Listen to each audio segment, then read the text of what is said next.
রাখবো। চিকিৎসক পড়ুয়ার মৃত্যুর 18 দিন পর সেমিনার রুমের ভিডিও ভাইরাল।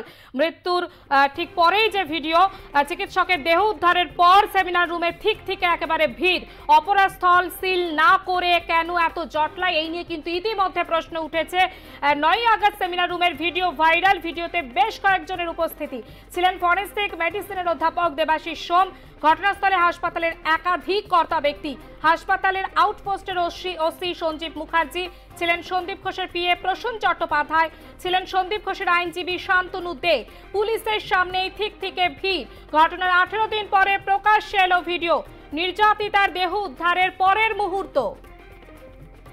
নিউজরুম থেকে আমাদের সঙ্গে সরাসরি রয়েছে আমাদের অ্যাসিস্ট্যান্ট এডিটর প্রশান্ত দে। প্রশান্ত দা, যে প্রশ্নগুলো উঠছে ভিডিওকে কেন্দ্র করে, যে সন্দীপ ঘোষের পিএ সেখানে রয়েছেন, সন্দীপ ঘোষের আইনজীবী সেখানে রয়েছেন, তার পাশাপাশি পুলিশের ভূমিকা নিয়েও কিন্তু ইতিমধ্যে প্রশ্ন উঠছে। প্রশান্ত দা, দেখো পারমিতা, তোমাকে বলি কতগুলো বিষয় কিন্তু এই মুহূর্তে নজর কেড়েছে। কারণ যেটা দেখা যাচ্ছে যে যখনই কোনো ঘটনা ঘটে, অর্থাৎ কোনো মার্ডার হয়, সেখানে কিন্তু লোকাল থানা সে তখন ভিতরে প্রবেশ করবে এবং বিষয়টা জানার পরে সে আসবে।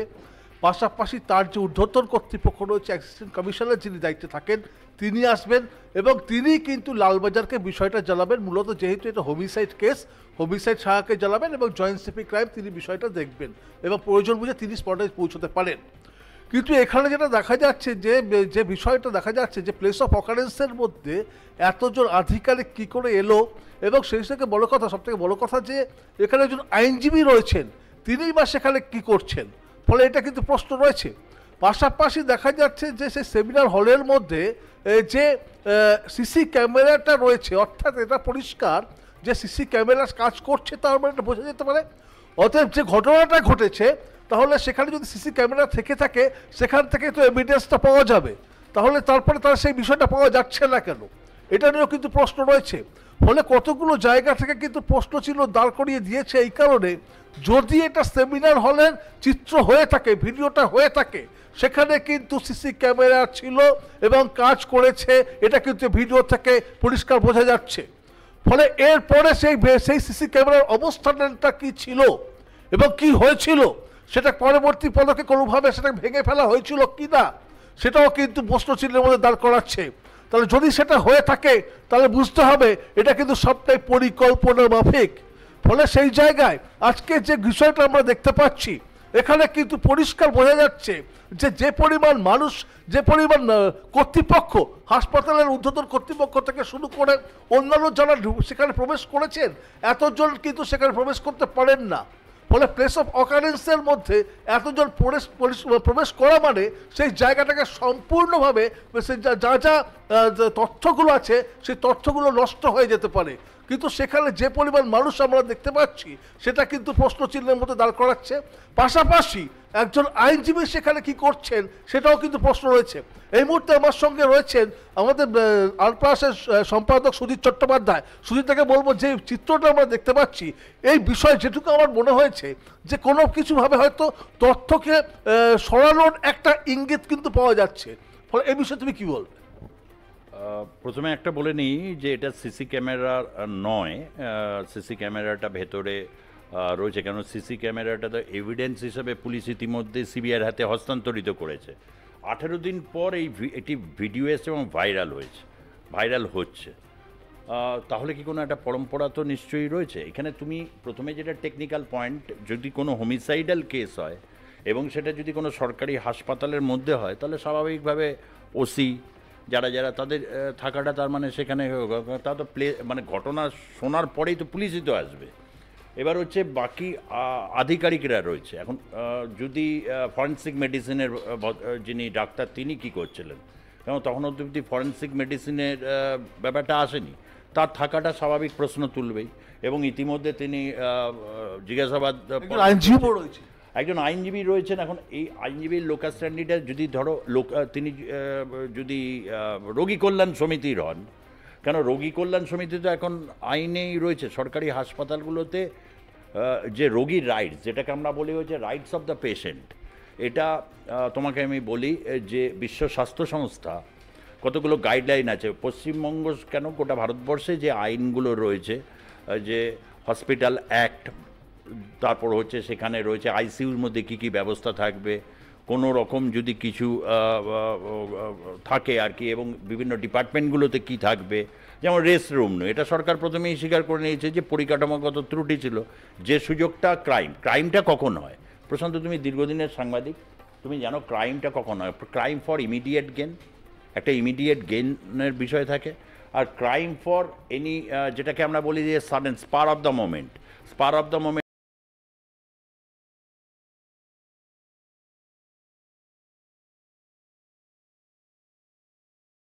এর ক্ষেত্রে ইন্টেনশনাল ক্রাইম অর্থাৎ হোমিসাইডাল, এই ক্ষেত্রে একজন গ্রেপ্তার হয়েছে, তাদের যারা দুধে উকিল তারা দাঁড় করেছে সুপ্রিম কোর্টে, যেটা নিয়ে অনেকে প্রশ্ন করেছেন যে উকিল দাঁড় করানো মানে হচ্ছে, অনেকেই বলছেন যে এটা ন্যায় জাস্টিস হবে না। এগুলো খুব ছেদক যুক্তি। তার কারণ হচ্ছে ভারতীয় ন্যায় সংহিতা অনুযায়ী, অ্যাকিউজড পার্সন সে নিজেকে ডিফেন্ড করবে, অনেক বেশি দ্রুত বা স্পিডি এটা কিন্তু হবে, মানে ট্রায়ালটা হবে, ট্রায়ালের দিকে এগোচ্ছে। তার আগে যে প্রশ্নটার ক্ষেত্রে তুমি যে কথাটা বললে খুব গুরুত্বপূর্ণ, যে এভিডেন্স নষ্ট করে দেওয়া হয়েছে কিনা।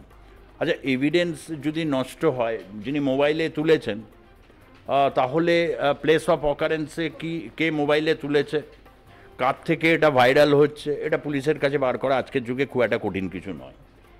যদি সিসি ক্যামেরা থেকে থাকে, সিসি ক্যামেরার মধ্যে কি ঘটনাগুলো ঘটেছে সেটা সিবিআইয়ের কাছে সবই মেটেরিয়াল হস্তান্তরিত করেছে।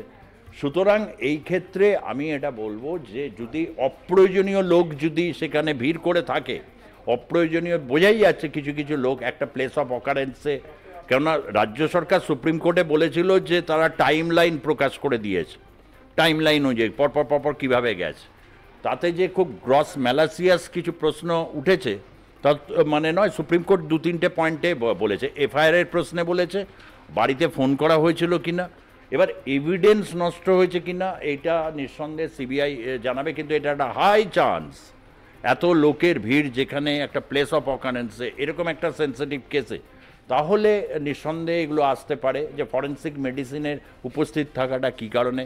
তুমি যেটা বললে লয়ার কি এই প্রশ্নে থাকবে, অর্থাৎ এভিডেন্সটাকে, যেটাকে প্লেস অফ অকারেন্স যেখানে ঘটনাস্থল, সেখানটার যে সুরক্ষা বিধি নিয়ে এবং সেখানে যে ঠিকমতো প্রপারলি মেনটেনেন্স নেই ইন ফ্রন্ট অফ ওসি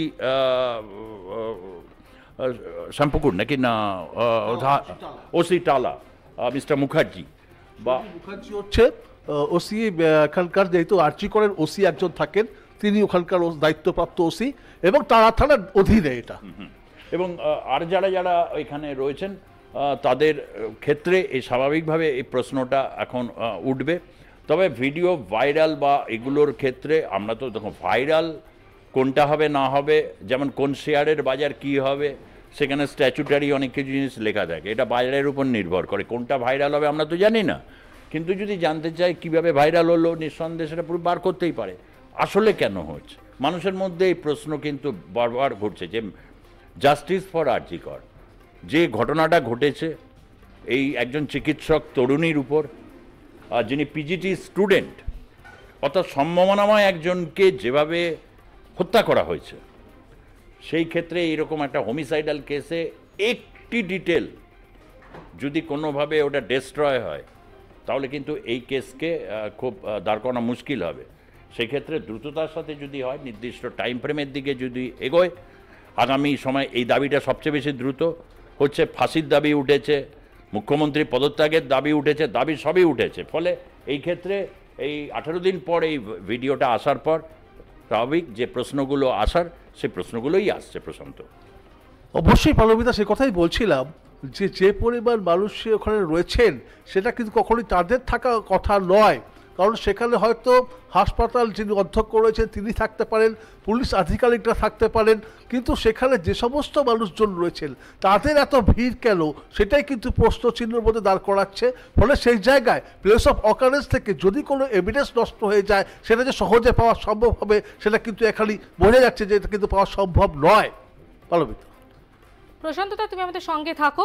আমরা কথা বলেছিলাম প্রাক্তন পুলিশ কর্তা সত্যজিৎ বন্দ্যোপাধ্যায়ের সঙ্গে, তিনি ঠিক কি বলেছেন শোনাবো আপনাদের।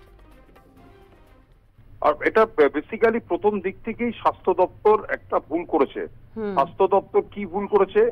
একটা ভুল এটাই করেছে যে ওটা কর্ডন করতে হতো যখনই একজন রেজিস্টার্ড ডাক্তার দেখলো যে এটা একটা খুন হয়েছে কিংবা এরকম একটা ডেড বডি হয়েছে, সেখানে রেপ হোক চাই না হোক, একটা খুন তো হয়েছে, সেইখানে সাথে সাথে এটাকে কর্ডন করে দিয়ে একটা লক অ্যান্ড কি করা দরকার ছিল।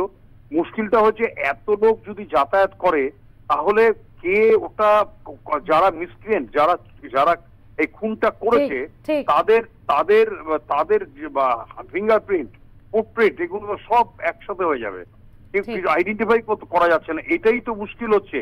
এই যে সিবিআই যে এগোতে পারছে না, কেন সিবিআই এগোতে পারছে না? একটাই কারণে, সেটা হচ্ছে যে রিকনস্ট্রাকশন অফ ক্রাইম যখন করা হবে যে এটা কিভাবে হলো না হলো, ওখানে যে ফিঙ্গারপ্রিন্ট, ফুটপ্রিন্ট, ফুড ইমপ্রেশন যেমন যেগুলো জিনিস পড়েছিল, মানে ধরুন কিছু ব্লাড, সালাইভা, তারপর সিমেন্ট, স্পার্মাটোজা কিংবা ধরুন রক্ত যা যা আছে, এগুলো প্রত্যেকটা জিনিস যে যদি পায়ের ছাপে নষ্ট হয়ে যায়, চাপাচাপিতে নষ্ট হয়ে যায়, কারা করলো না করলো এগুলো কিছুই করা যায় না।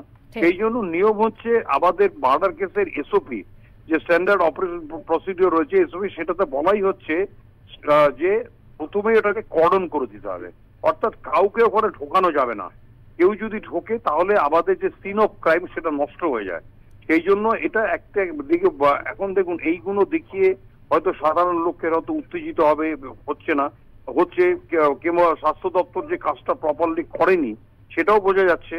কিন্তু ঘটনা হচ্ছে কর্ডন করা হয়নি বলে এইসব ছবি নানা রকম ভাবে, আর মানুষ সত্যটা জানতে চাইছে। জিনিসটা বুঝুন, ভাইরাল কেন হচ্ছে? মানুষ সত্যটা জানতে চাইছে কিন্তু তারা সত্যটা পাচ্ছে না। সুতরাং এইসব নানা রকম খবর তারা অনায়াসে নিজেদের মনের মতন করে সাজিয়ে নিয়ে নানা রকম ভাবে হোয়াটসঅ্যাপে গল্প বেরোচ্ছে। আর প্রাক্তন পুলিশ কর্তা সত্যজিৎ বন্দ্যোপাধ্যায় তিনি কি বলেছেন আমরা শুনলাম।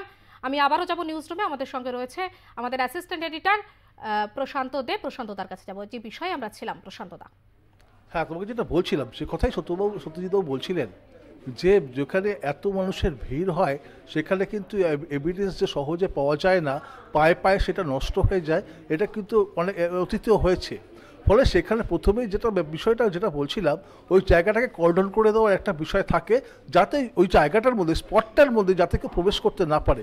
কিন্তু সেখানে যে পরিমাণ মানুষের লোক চলাফেরা দেখলাম, এবং যদি সেই ভিডিও সত্যতা যদি ঠিক থাকে তাহলে কিন্তু এটা কখনোই ঠিক নয় যে ওখানে এত মানুষের ভিড় হয়ে যাওয়াটা।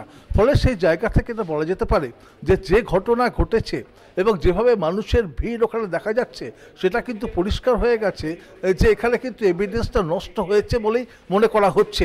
ফলে সেক্ষেত্রে সিবিআই তদন্ত করতে গিয়ে কী ধরনের নমুনা তারা সেখান থেকে সংগ্রহ করেছে কিংবা করছে সেটা তারাই বলতে পারবে। ফলে এখানে কিন্তু পরিষ্কার যে এখানে প্লেস অফ অকারেন্সে যেখানে হোমিসাইডের কেস, হোমিসাইডের অফিসাররা থাকবে, সেখানে এই সমস্ত অনেকেই রয়েছেন যারা হাসপাতালের একেবারে নিচু স্তর থেকে উঁচু স্তর পর্যন্ত মানুষ সেখানে রয়েছেন। ফলে সেটা কিন্তু পরিষ্কার যে এখানে কিন্তু অনেক ক্ষেত্রে এভিডেন্স নষ্ট হওয়ার একটা প্রশ্ন থেকে যায়। পারমিতা, একেবারেই প্রশান্তদা, অবশ্যই তদন্তের গতি প্রক্রিয়া কোন দিকে এগোয় নিশ্চয়ই আমাদের নজর থাকবে। আপাতত ধন্যবাদ তোমাকে। নিউজ রুম থেকে আমাদের সঙ্গে সরাসরি ছিলেন আমাদের প্রতিনিধি, আমাদের অ্যাসিস্ট্যান্ট এডিটর প্রশান্ত দে। আরজি করে যে খুনের ঘটনা, এবং সেই খুনের ঘটনায় ইতিমধ্যে সেমিনার রুমের ভিডিও ভাইরাল হয়েছে। ভিডিওতে বেশ কয়েকজনের উপস্থিতি লক্ষ্য করা যাচ্ছে। ছিলেন ফরেনসিক মেডিসিন অধ্যাপক দেবাশিস সোম, ঘটনাস্থলে হাসপাতালের একাধিক কর্তা ব্যক্তিরা দেখতে পাচ্ছেন সেই ভিডিও। হাসপাতাল আউটপোস্টের ওসি সঞ্জীব মুখার্জি ছিলেন, সন্দীপ ঘোষের পিএ প্রসূন চট্টোপাধ্যায় ছিলেন, সন্দীপ ঘোষের আইনজীবী শান্তনু দে পুলিশের সামনেই একেবারে ঠিক ভিড়, এবং জানিয়ে কিন্তু ইতিমধ্যে প্রশ্ন উঠেছে যে অপরাধ স্থল সিল না করে কেন এত জটলা, এই নিয়ে ইতিমধ্যে প্রশ্ন উঠেছে। পুলিশের সামনেই ছিল ঠিক ভিড়। ঘটনার 18 দিন পরে প্রকাশ্যে এলো ভিডিও, নির্যাতিতার দেহ উদ্ধারের পরের মুহূর্ত।